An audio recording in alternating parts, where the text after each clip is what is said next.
All right, so Parshas Yitro. This is an important Parsha. A number of interesting things it starts with. First, this is the Parsha of the revelation of the Torah. This is the one where there's actually an account of man and God meeting. God coming down and giving the Torah to man. This is an extraordinary occasion. It happens once in the history of the world. And for the most part, it's one of the most important things that has ever happened in the world. Because of it gave a purpose to the world. The world didn't have a purpose before. Secondly is that this parsha is named for somebody who's not Jewish. Okay, you can say that there are other non-Jewish characters that we have. Even if you want to say Abraham, Isaac, and Jacob, you might say weren't Jewish because they were before the Torah. But at least their intent was that they were the forefathers of the Jewish people, or the Hebrews. Yisro wasn't a Hebrew and he wasn't Jewish. And yet they name a parsha for him. So it also tells us something significant about him. Just so we know who he is, Yitro, we spoke about earlier, he's the father-in-law of Moshe, and it tells us that here. He's an idol worshiper, maybe not at this point, but throughout his life. His goal in life was to find the truth. And there was an argument, and you'll see this argument carry on between him and Moshe as to what's the most appropriate way to find the truth. Moshe says, you take your children and you educate them in Torah and you tell them the truth. So they should know. And Yisro says, no, you let your children go out and try all different types of things so they themselves can discover the truth.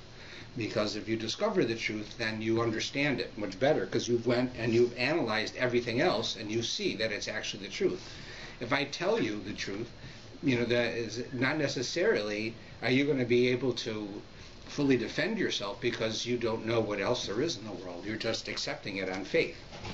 So there was, so this argument went on that they actually have a medrash that says that when Yisro went with his daughter to marry Moshe, that he said that my daughter can marry you on the condition that one of your sons will be for me and one will be for you.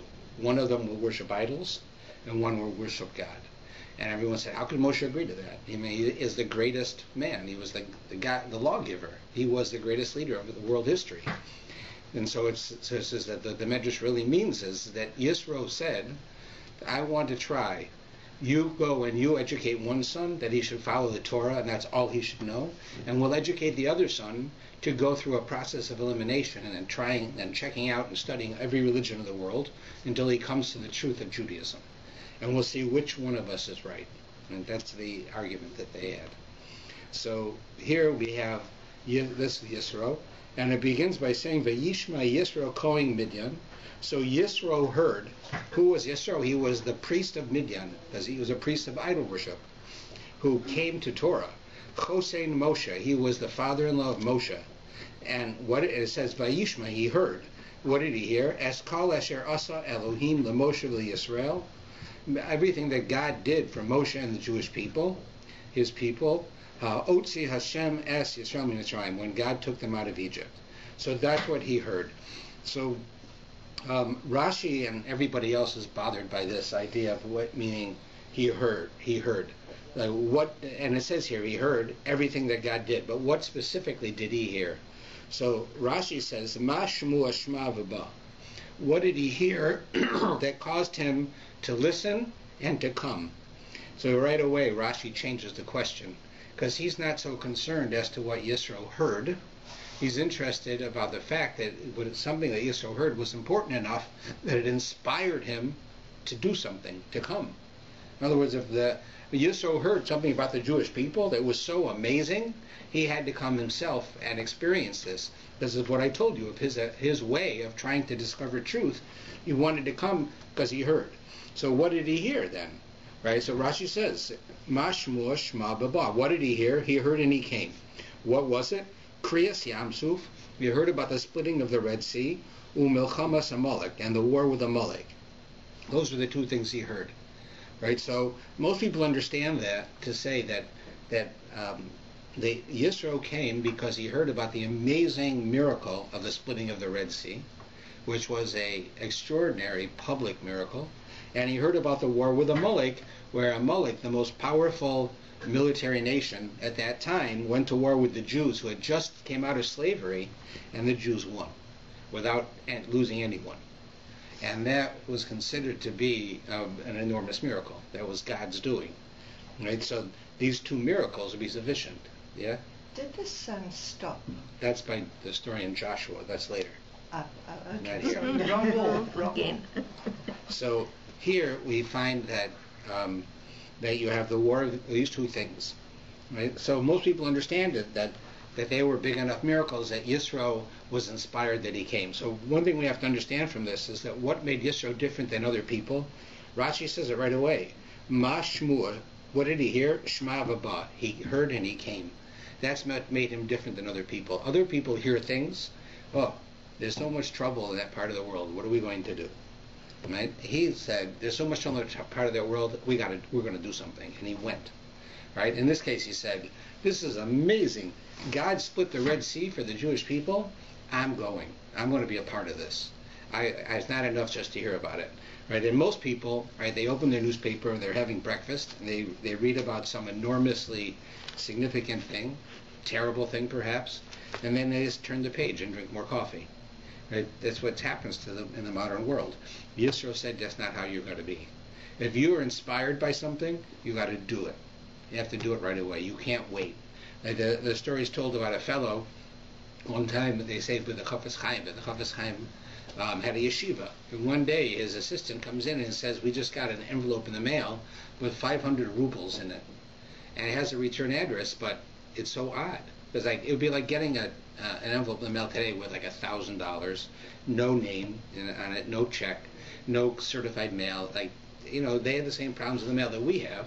Somebody would steal it, right? Who would be crazy enough to take $1,000, like $100 bills, put it in an envelope and mail it? So somebody did that.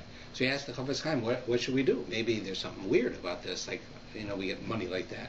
So he goes and he investigates and he finds out that a certain fellow who had been a donor to the yeshiva was having a business deal the day before, or a couple of days before, and he said that if this business deal goes through, I'm going to give 500 rubles to the Chafetz Chaim's yeshiva. Right? He promised God. So the deal went through. So he said, all right. He said to himself, okay, tomorrow I'll send him 500 rubles. Right? I'll go to the bank, I'll get a check, and we'll send a certified letter.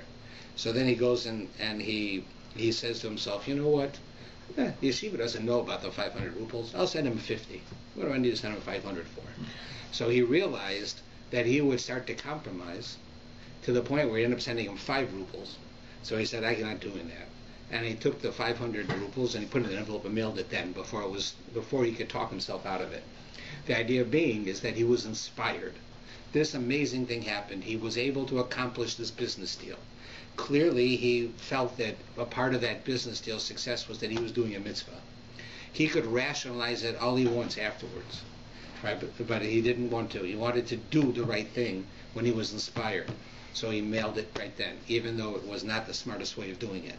Right? That's the same idea. Yisro heard the news and he came. That's the first most important thing to learn here, is that Yisro acted on it. Just like we have to act on things when we're inspired, not just turn the page. The second thing is that when it asks, so what was it that caused him to come, was the splitting of the Red Sea and the war with Amalek. Now it didn't say with the splitting of the Red Sea and winning the war with Amalek, which is what you think it means. It just says the war with Amalek. Splitting of the Red Sea and the war with Amalek. Nothing about winning. So what it's telling us is an important message. Yisro knew that why was the sea split? The sea was split because God's close relationship with the Jewish people, who had just gone through slavery, 10 plagues, everything that they went through, and then they go and God splits the sea for them. Right? In other words, he sees the Jewish people as his close relation and people he wants to do something for, and that they pay him back. But what happens after they come out from splitting the Red Sea? Very clear, soon they start complaining about their food and drink, that they're not getting what they want. And it says they went to a place called Refidim. And the Talmud tells us Refidim is short for Rafa Yadayim, that they allowed their hands to rest from learning Torah. Right? In other words, they stopped learning Torah and they started complaining all the time. Right? And so this says because they did that, they became lax, and they actually said, is God no longer with us? So then God sent Amalek to go to war with them, because here you imagine, God splits the Red Sea, and just a few weeks or days even later, they say, is God with us? They start saying, the world's not so great. Is God with us? Look at this happening to us. We don't have what we want to eat. We did better in Egypt. What are we doing out here? So God says, okay, if that's the kind of people that they deny me, so I'm going to send a Molech who is the symbol of evil in the world, to go to war with them. Right? So what is it that Yitro came for? Yitro could not believe that you had people who were so perfect and so spiritual that God split a sea for them, and a short while later, those same people denied the existence of God. So they said, how can that be? And he had to come and see that. That's why it says the splitting of the sea and the war with Amalek, not the splitting of the sea and winning the war of Amalek, because then it would have been clearly because of the miracle. This is because he couldn't understand how you could go from being a perfect person who talks to God, and then there's a short while later the opposite. We see this type of concept all the time with people. You'll have people who will say something that appears bad happens to them, and they'll say, I can't believe in a God that does this. I can't believe in a God who allows babies to die. I can't believe in a God who would do this. Am I such a bad person that God should make it that I have this happen to me? We hear that all the time. But we very rarely hear somebody doing the opposite. I was so successful in this business deal. I made $25 million. Thank God for what he did for me. Right? You don't hear people say that. They only say it in the negative. Right? Why did that happen? What, am I such a bad person that God would do this to me? What did I do wrong that God should take this away from me or do this to me? Right? But without taking into account that God has given them life and health and success every day of their life until this one point. Suddenly this one day doesn't go well, and all the other days become erased. Right? They only think of that one negative day. That's Yisro's idea was, you have these wonderful things happening to you, right? It's like I spoke about before. You have a bank, and every time God does a favor for you, does a miracle for you, you put it in the bank. And then one time you wake up and you have a bad day, and things don't seem to be going right. So you go into the bank and take some of the leftover good things that you put in the bank.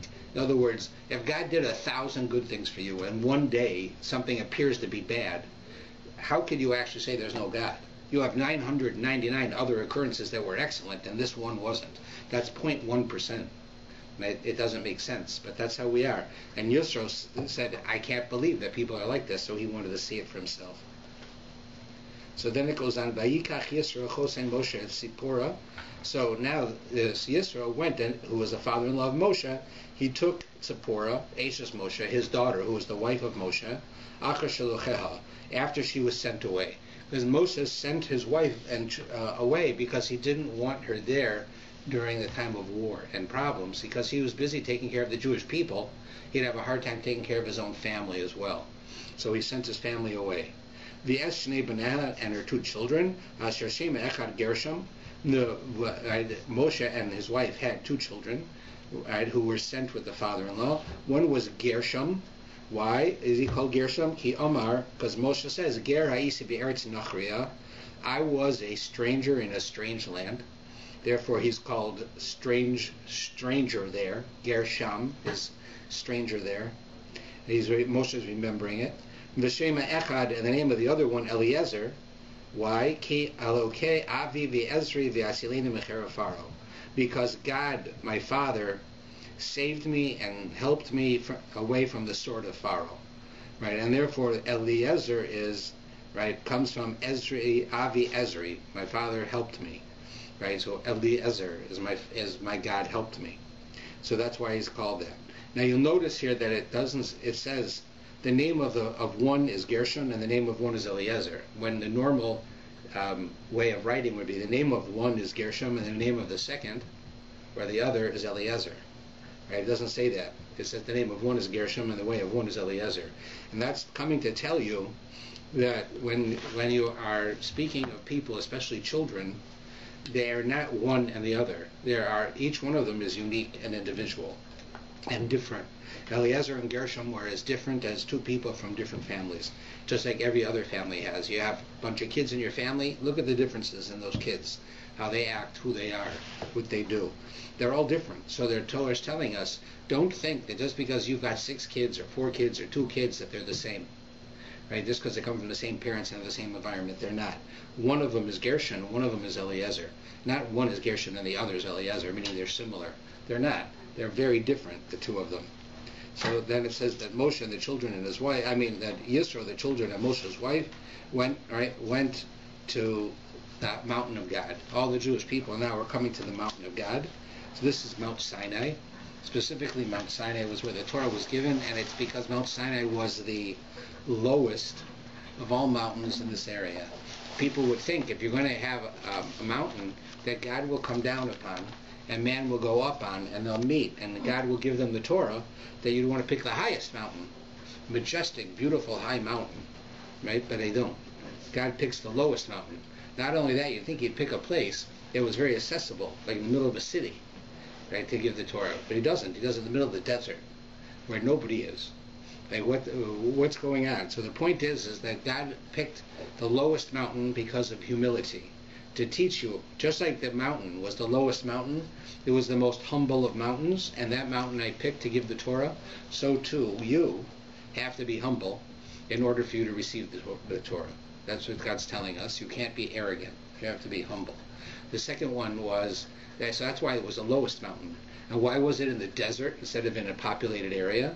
And that's because in order for a person to truly become united with anything, you have to isolate yourself with it.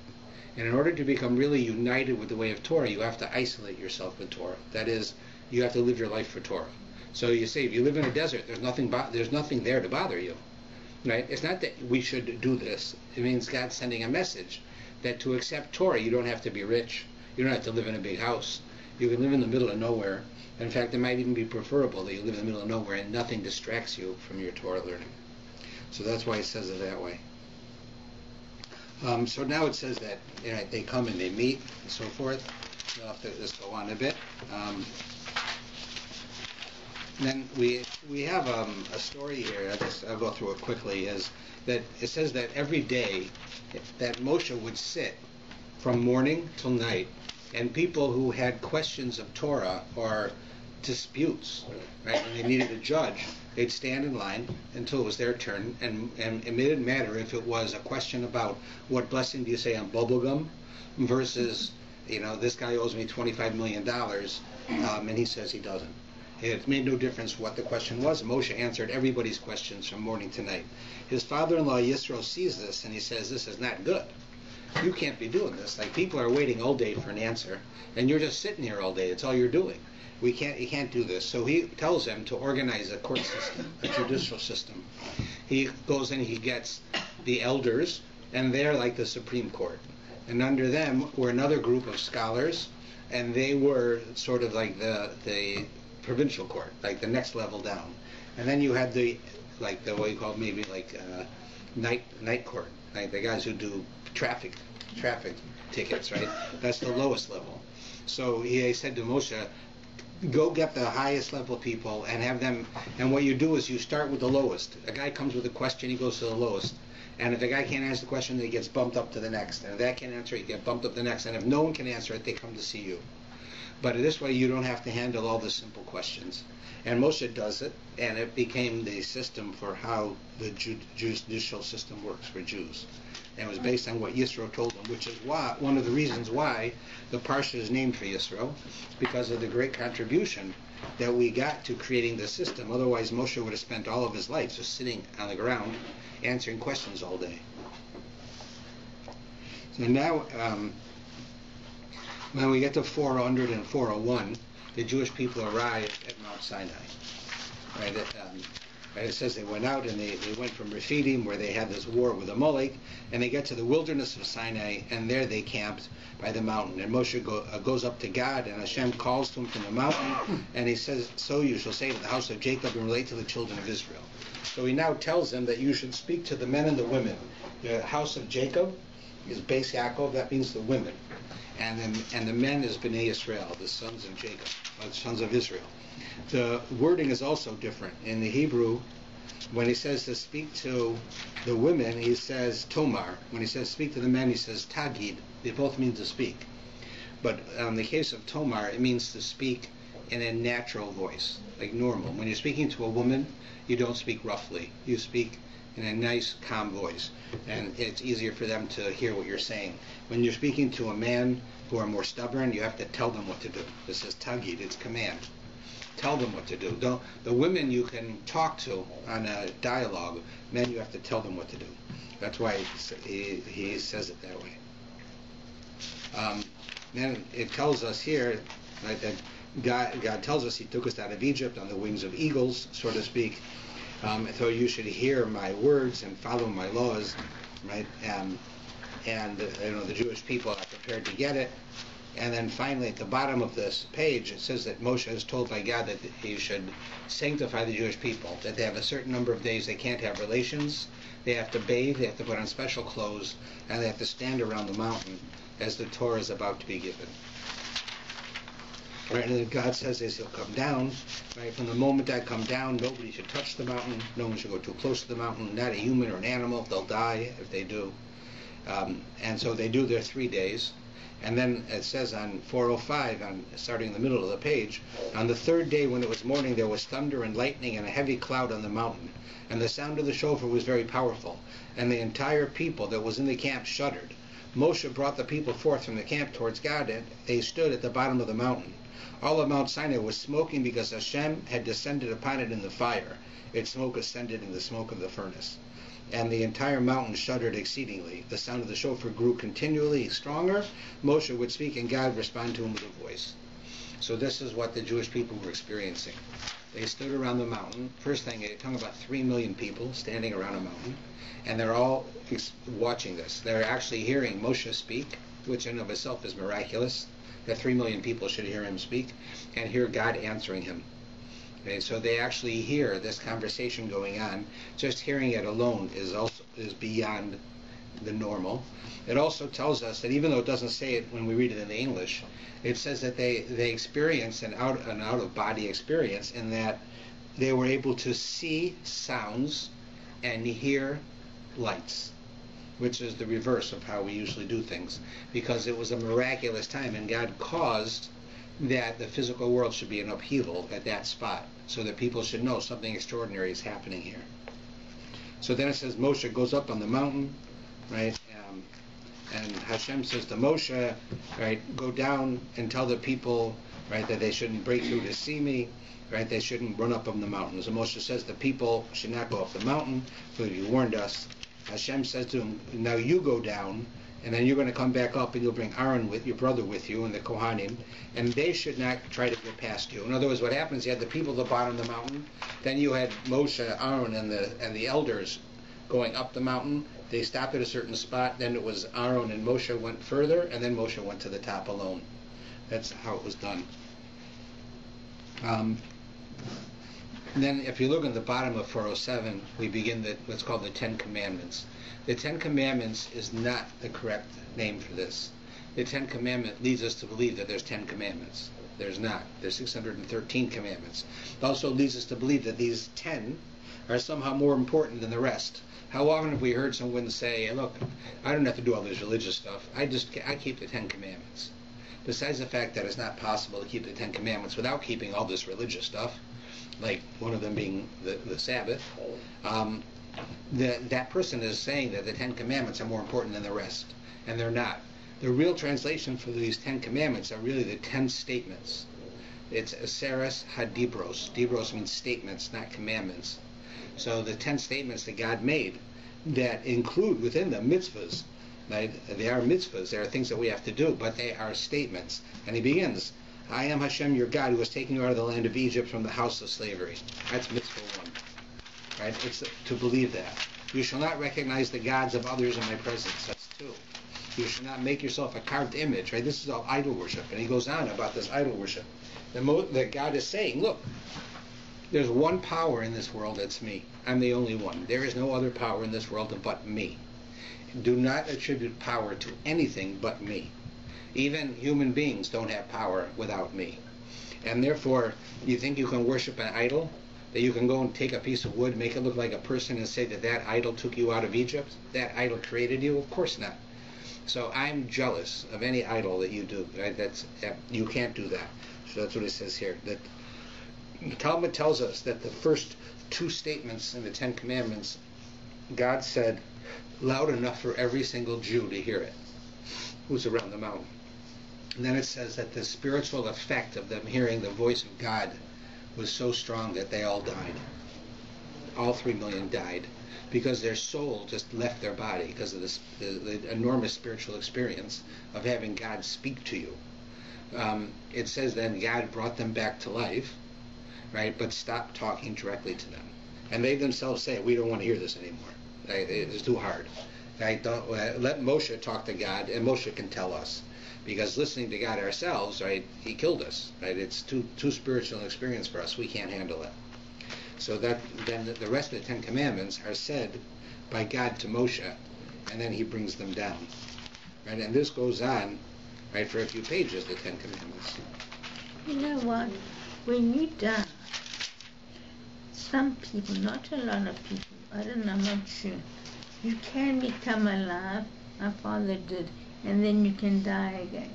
Okay. That could be. So here, that we go through some of the Ten Commandments, right? Not to take God's name in vain. Keep the Sabbath. Right? Another one, Shabbos. You should not murder. You should not commit adultery. You should not steal.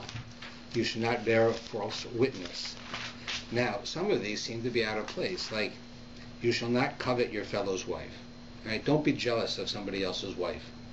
Well, that's like fundamental. Like, keep Shabbos, keep kosher, right? And don't be jealous of a guy's wife. Don't be jealous of a guy's house. Right? How is that a fundamental thing that is so important? It's got to be one of the 10 statements that God gives to Moshe on the mountain. I believe that the answer that we can understand from this is that what is jealousy really? Like, let's say I'm jealous of your kids. You have great kids and I don't have great kids. I'm jealous of them. So what I'm really saying is that God made a mistake and he gave you the kids I should have and he gave me crummy ones. God made a mistake. And God gave you the wife I should have and you got her first, but it should be my wife.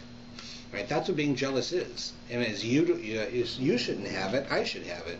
You got a new car? No, you shouldn't have a new car. I deserve a new car. I should have the new car. That's jealousy. So the reality is when a person is jealous, especially of serious things like a house, a spouse, these types of things, what a person is saying is that God made a mistake. God's wrong. God gave me the wrong house, gave me the wrong wife, gave me the wrong kids. And God made a mistake. Therefore, I'm jealous of you. Right? And that is a serious statement. So that's why jealousy is included here, because in order to be jealous, you have to deny the existence of God. Right? Not to kill. You'll notice here it really means not to murder. Killing is allowed under certain circumstances. Right? I'll be talking about this in 2 weeks as part of my ongoing class. But the question of self-defense. Are you allowed to defend you? Somebody comes to kill you. Are you allowed to kill them? How do you know that your life is more important than their life? Maybe if they're trying to kill you, yeah, you should just run away. Or if you can't run away, you should let them kill you. Who's to say that just because you want to kill me, I have the right to kill you? God says you can't kill. So am I allowed to do that? So the Torah tells us yes. It's not that you can't kill. You're not allowed to murder. You can't kill inappropriately. There are times when it's necessary. When you're dealing in a war, you're going to have to kill somebody. You don't want to, but you have to. Right? There are times somebody comes to hurt you or to hurt a member of your family, you have to kill them. You have to hurt them and stop them. But even if you have to kill them, then you do it. The Torah tells us that we have an obligation to defend ourselves. And so that's why the Torah doesn't say here you should not kill. It really says you should not murder. Because killing sometimes is permissible. Right? Just like most other things, there are the appropriate times and the not appropriate times. So then, we'll picture this a bit. The Jewish people are standing around the mountain. Moshe goes up on the mountain. He spends 40 days up there. Right? While he's up there, God is teaching him the entire Torah and giving him the 10 Commandments. And then Moshe has to come down with it, right, to give it to the Jewish people.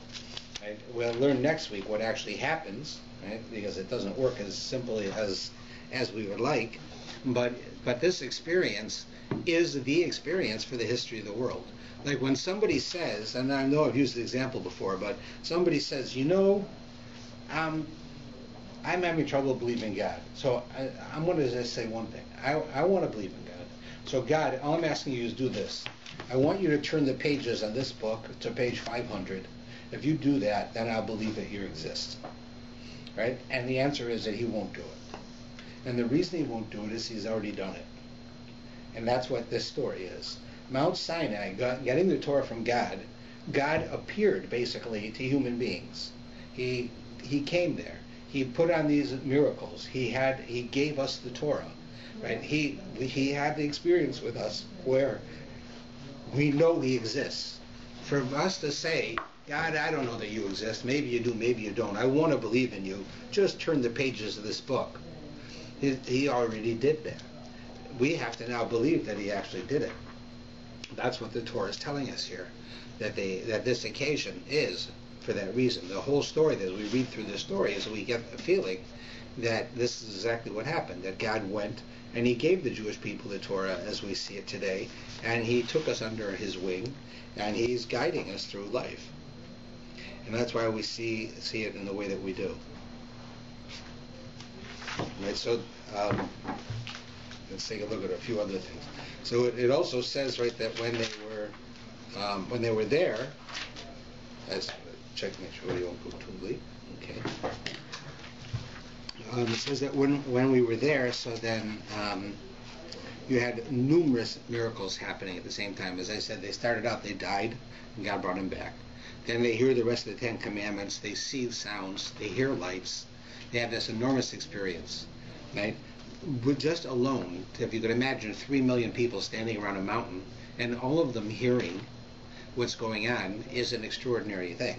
Now you could imagine just getting together with 50 people and trying to hear something is not easy. But to hear we have 3 million people standing around a mountain and they all experience the same thing and they all hear the same thing. Right? In and of itself, that was miraculous. Okay. The last piece in this parsha seems to change topic. We have this whole long discussion about Moshe meeting his father-in-law, and they're about to go to Sinai. They go to Sinai. Moshe goes up. They get the Torah. Right? Then it says, "An altar of earth shall you make for me, and you shall slaughter near it your elevation offerings and your peace offerings, your flock and your herd. Wherever I permit my name to be mentioned, I shall come to you and bless you. And when you make for me an altar of stones, do not build them hewn, for you will have raised your sword over it and desecrated it. You shall not ascend my altar on steps, so that your nakedness will not be uncovered upon it." So simply, what is this saying? It's telling us, right? It says, how does he say it? Mizbeach Adama, an altar of dirt, right? Made from dirt. Ta'aseh, you should make for me. V'zavachta alav, and you should offer sacrifices from it, right? And he says, and wherever you are, I will come and bless you when you do this. And then it says about making an altar of stones, right? You should not make. It's not right to do, because in order to make an altar of stones, you have to shape the stones with a sword or a stick, and that's not how you make an altar. An altar is a sign of peace, and a sword or a stick is a sign of war, and therefore you can't do that. So here, but if you look closely at the Hebrew words, it says, Mizbeach Adama Taseli. It says, a Mizbeach, right, an altar of dirt, right, you should make for me. But it also could be, you should become. In other words, how do you read the Hebrew? Was you should be like an altar of dirt. What does that mean? So an altar is a place where sacrifices are offered, where you take the physical world and you raise it to a spiritual level. You take a cow, which is a physical animal, has no spirituality. A cow has no self-awareness. And you kill the cow and you offer it as a sacrifice to God, where you eat some, the Kohen eats some, and some is burnt. Right? This sacrifice, right, is taking a physical cow and making it spiritual. Right? The idea is that in order to do this, you have to have humility, as we said earlier. So therefore, you make your altar out of earth, which is about the most humble of things. You can make one out of gold. but that would be arrogant. So he's telling you, make it out of earth. So if you want to understand how the world works, he's telling us that if you want to take the physical world, don't think you have to run away from it. Most people think that the way of being religious is by not being physical. I won't have money, I won't have houses, I won't have businesses, I'll sit up in the Himalayas in my handmade clothes and drink water and contemplate the universe, and I'll be spiritual. That's how virtually every religion in the world believes. That's how you're spiritual, except us. We say that the way you become spiritual is by getting your hands dirty and doing things in this world. That's how you become spiritual. Not by separating from the world, but by getting married and dealing with all the issues of marriage and having children and all the issues of children and going to work and all the issues of going to work and being a member of society in a positive way. That's a person who could be spiritual. A person who sits up on a mountain all by himself can also be spiritual, but it won't last. Sooner or later he's got to come down from that mountain and buy food, and he won't know how to act. So this is telling us that in our humility we should act in a certain way so that it applies to how it's written here in this parsha. Okay. Let's just look at a couple of the Ten Commandments.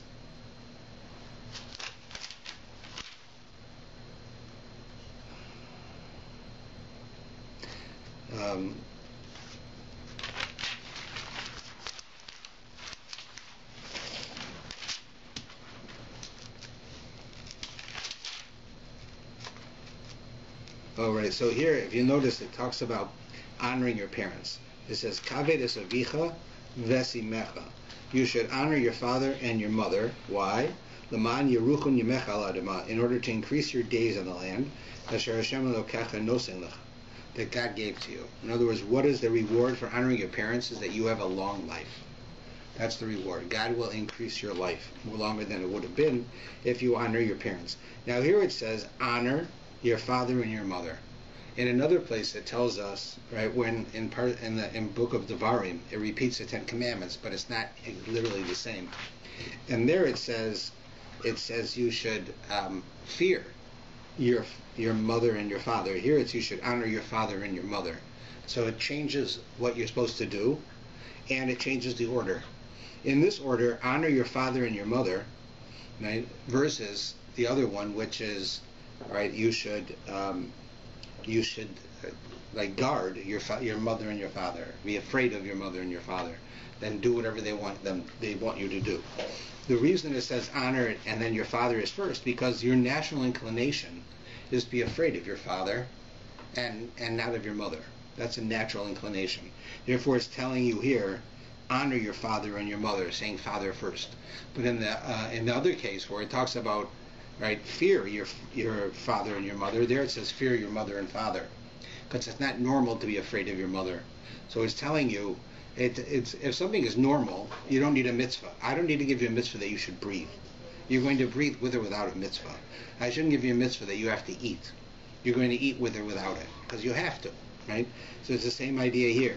You have to honor your parents. The natural thing is to be afraid of your father and less of your mother, and to honor your mother and be give less honor to your father.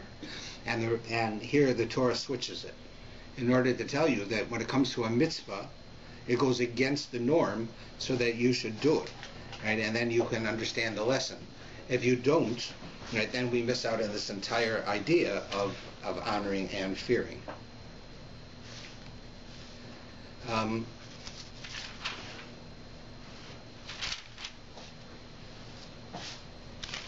Here when it talks about, it says, Lo tirtzach, do not murder. We spoke about that. Lo tinaf is adultery. Do not commit adultery. The Torah considers this a very serious affront. God created human beings with a need to bond. Right? It's through nobody's fault. People who are single are often very lonely because they have nobody who's with them.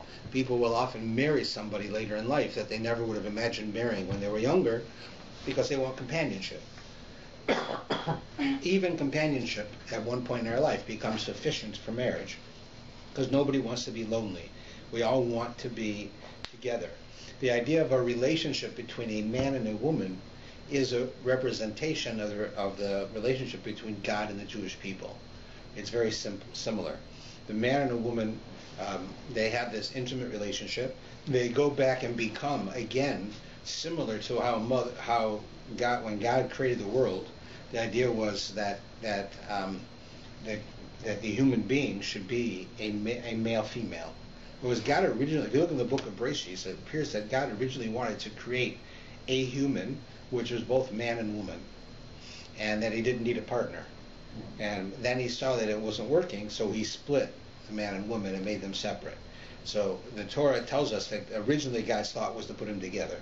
Why? Because human beings, either only human beings, or certainly it's very rare to find anything else other than human beings that bond for life. That you have a relationship, not just you have marital relations for life with one person, you actually bond with a person for life. You have a relationship with that person for life. That's a human trait that we have. When a person commits adultery, they corrupt that. That's what they're doing. That's why it's such a serious thing. You'd say, really, what's so bad about adultery? So I'm married.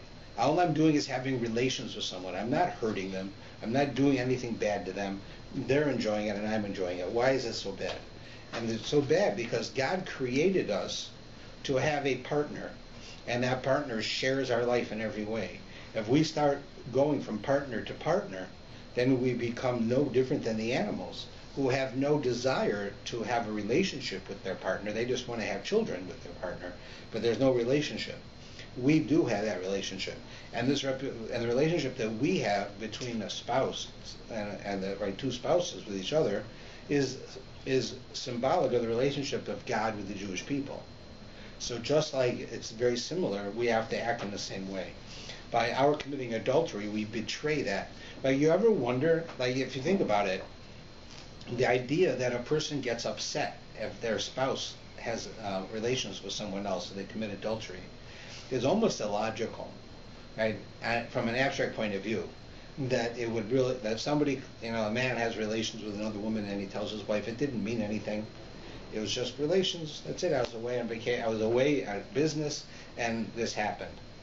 I have no feelings for her, and there's no question in my mind that when many men say this, they mean it. They love their wife and they have no feelings for this other woman. They just saw it for relations, but it doesn't work that way, because as soon as he does it, there's going to be a flaw in his relationship with his wife that could last forever, because even though he's telling his wife, I had relations with her, but you're my wife, and you I love, and you I'm with forever. This person I'm never going to see again. I don't care. Right? It doesn't work that way. So you see how serious physical relationship is to a marriage, no matter who you are. And therefore, to have a mitzvah that you shouldn't commit adultery is a very serious mitzvah, because it destroys the fabric of marriage. Right? It just takes it away and pulls it apart. So therefore, that's why it says that a person should not commit adultery.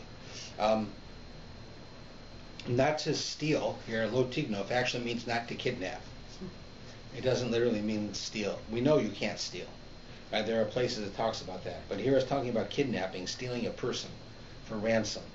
And that's considered a very serious thing as well. And it was not uncommon throughout history that Jewish leaders were kidnapped by the non-Jewish government in order to get the Jews to pay ransom and get them out. This used to happen quite often. Okay, let's see. Okay, we're all right.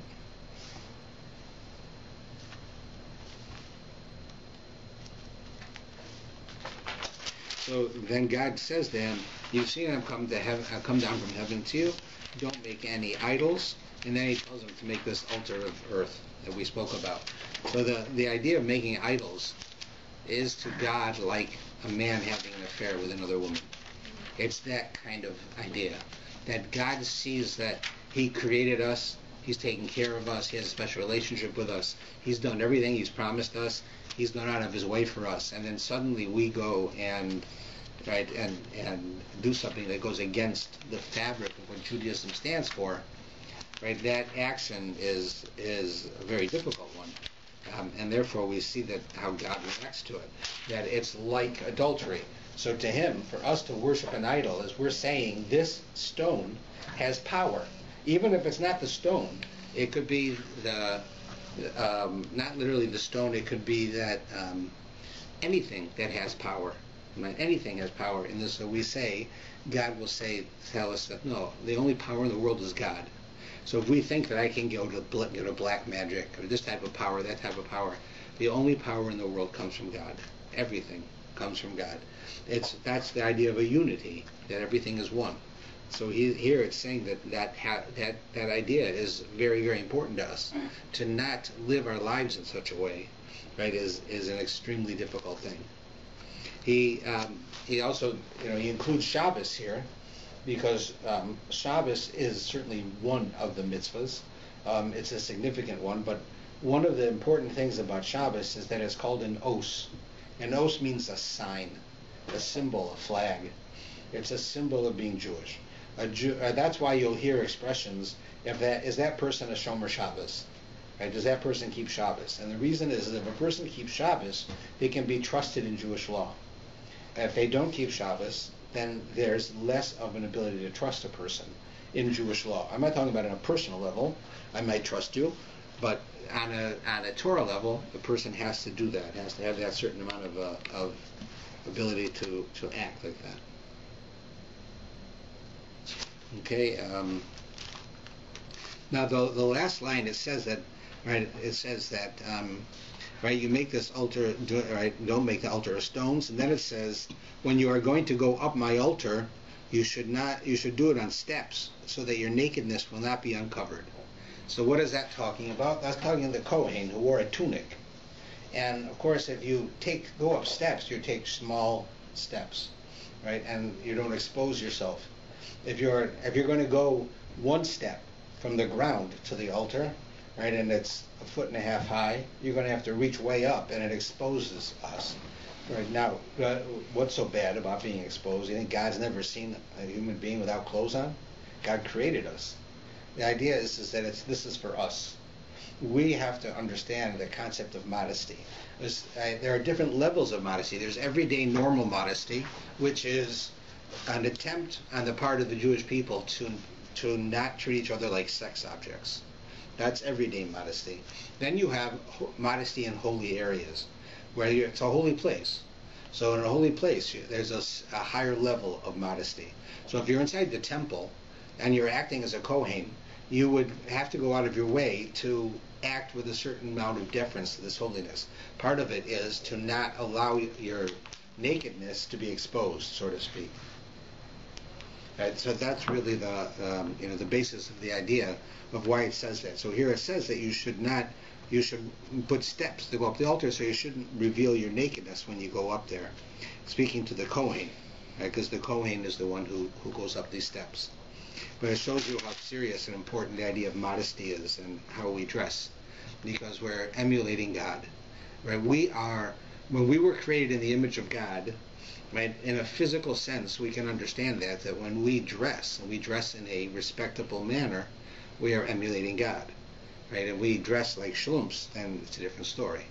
Right? So that's one of the important points. All right, any questions? No? So if there's 613 mitzvot, how come these 10 get singled out in the Torah? Well, there's lots of discussion on it, and mostly because they're considered fundamental. Fundamental. Right? I am the Lord your God. Sort of like the given in a geometric proof. This is given. I'm the Lord your God. You should have no other gods in front of me. So those right now. Then when you get some of the other mitzvahs, you have to explain why those are fundamental. But that's what the idea is that those are also fundamental. The one last question to look at is that right before God gives the Torah to the Jews, He gives them one last charge. Moshe is to give them a speech before they do it. So you think this is going to be a speech of the century. You can imagine that Moshe is going to give a speech to the Jewish people before the most important thing in the history of the world is going to happen. So you can think about how amazingly inspiring this speech was. And it wasn't. He said to them, you should be a nation of princes and a nation of priests, because, right, and a holy people. You should be a nation of priests and a holy people. Say, what's that supposed to mean? Right? Tell me, inspire me to do all of these things so that I'm going to get the Torah in a few minutes. I'm going to be on the highest spiritual level. So to understand it, I saw in one of the commentaries, it tells a story from Rabbi Shlomo Zalman Auerbach, who died within the last 20 years. And Rabbi Shlomo Zalman Auerbach was considered the greatest rabbi of his time. Right? I met him, like it wasn't that long ago. So he tells a story about a couple who went to see him, and they had a child who had serious mental deficits, and they wanted to put him in an institution. Right? So they went to speak to him about it. So he said, have you spoken to your child about this? And they said, how do we speak to a child? He's got mental deficit. He's not going to understand it. He doesn't want to go. He wants to stay with us, but they can teach him better. They can help him become productive. We can't. We don't have that skill. We don't have that knowledge base. They do. So he says, but you have to speak to them first. Bring me your son. So they go and they bring the son in. And he sits down with the son and he says to him, what's your name? He tells him, my name is Yaakov. So he says, well, my name is Shlomo Zalman. And I am the greatest rabbi in the world. He tells this boy. He says, but I need your help. You're about to go to a special school now. And they have kosher food there. But there are no rabbis there to certify it. So I want to make you, right now, the rabbi. And your job is to make sure that everything in that school is kosher. I need your help. So he says, okay, now you are a rabbi. You have been ordained by the greatest rabbi of our time, and you now need to go and do your job. So he turned him around. Now he's very happy to go, and he has a mission. In fact, it says that one time his parents wanted him to come home for a visit on Shabbat, and he wouldn't come. He says, because I got a job to do. Shlomo Zalman Auerbach says, I have to do this job. Now, in reality, if you understand, he doesn't have to do a job at all. He's a 7-year-old kid. But what had happened is you gave him a mission, you gave him a purpose, and then it became something much better. That's what we're saying here. God gave a mission to the Jewish people. You are to be a holy nation and a gathering of priests. That's who you're supposed to be. I don't need to tell you all the details and everything. This is who you're supposed to be. Just like this kid, you're supposed to be the rabbi. Right? That's your job. That's your mission in life. Our mission in life is to be a holy people and a nation of priests. That's what we're here for. And that's really how we have to see it. That's what the Torah is telling us. And that's why before the Torah was given, he only says that one line, because that's what it's all about. And that pretty much concludes it. So that's it for this week.